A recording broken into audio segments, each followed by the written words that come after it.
Hey everybody, how's it going tonight? Just got back from going to the movies. Me and my fiance went and saw Black Christmas.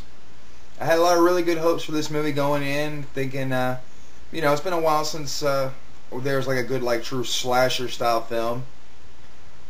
Apparently, it's still hasn't come, and this movie was horrible. I mean, really, really, really, really bad.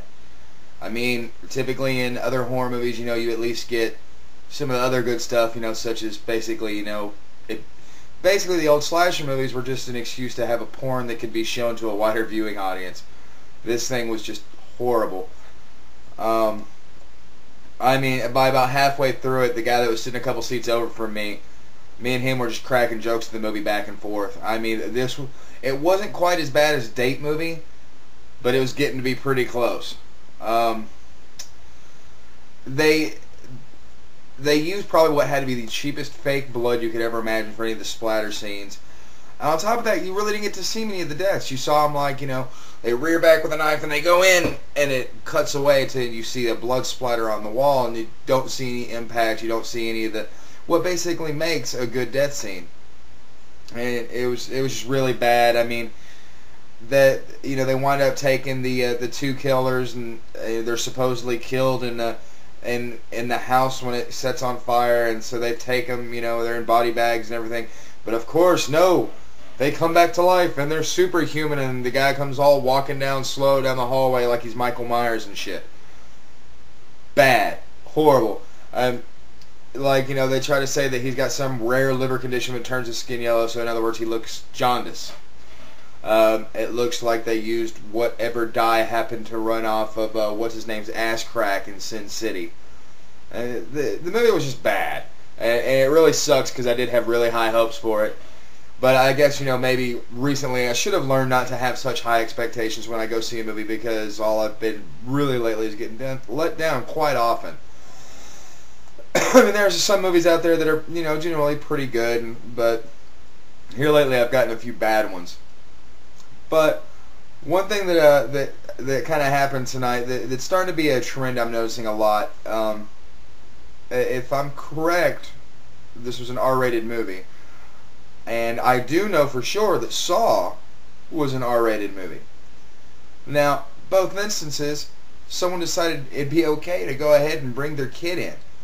And now I'm not talking like 13, 14, 15-year-old. No, I'm talking the lady tonight brought in probably a 8 or 9-year-old, like a 5-year-old, and she was carrying a kid like an infant, like carrying it in.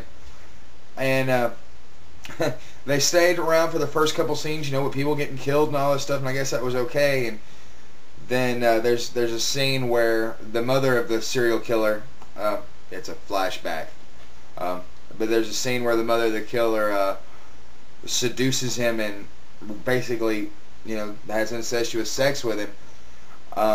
And when that scene happened, it wasn't even like it was really showing anything graphic. It just pretty much did did what it needed to do to give you the idea. Like a knees down shot, mom standing in front of the kid, and she drops her bathrobe, and then 9 months later, like literally, it put 9 months later across the screen, a baby was born. Now, so I guess evidently, having her kids see the scene right before it with a bunch of, with the girl having sex and everything was okay, but as soon as you saw the mom having sex with the little boy, that was a little too much.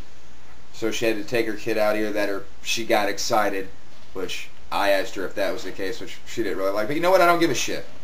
Because here's the thing. If you want to let your kids watch horror movies, by all means, I don't care. I don't have a problem with that, really. That's for your judgment. You're going to know your kids better than anybody else. Hopefully, if you actually are a parent.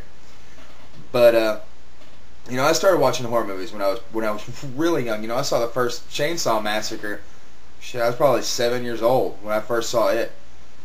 So I mean, and horror movies have always been a really big thing to me. So I mean, it really depends on the person. I mean, I haven't gone off and killed anybody yet. Thought about it, but of course, I'm not stupid, so I don't kill people. Did you ever know? But anyways, so my problem is people who bring their kids to see horror movies at the theater. Being that everyone else in that theater is also paid for the tickets. It's the same basic idea as a person being in there talking on a cell phone. You know, when that person 3 seats over from you answers their cell phone, all you want to do is hit them or take their cell phone and bust it. How's that any different from a kid crying in the theater? I mean, I don't think we can put muzzles on them, really. People get pissed off about that, but, you know, hey, go ahead. I just don't get it. It makes no sense to go ahead and, you know, I guess, you know, most people would be pissed off about the idea of a kid seeing a horror movie, but like I said, that's not what bothers me. You know, what bothers me is the people who think it's okay to bring them in and subject everyone else in there to their kid. It's not my kid. I don't have a kid. I don't really want one. That's why I use a little thing called birth control. Alright? It works very effectively if you actually use it, and therefore you don't have to sponge off everyone else for help when you can't afford your own little bastard child. Happy holidays.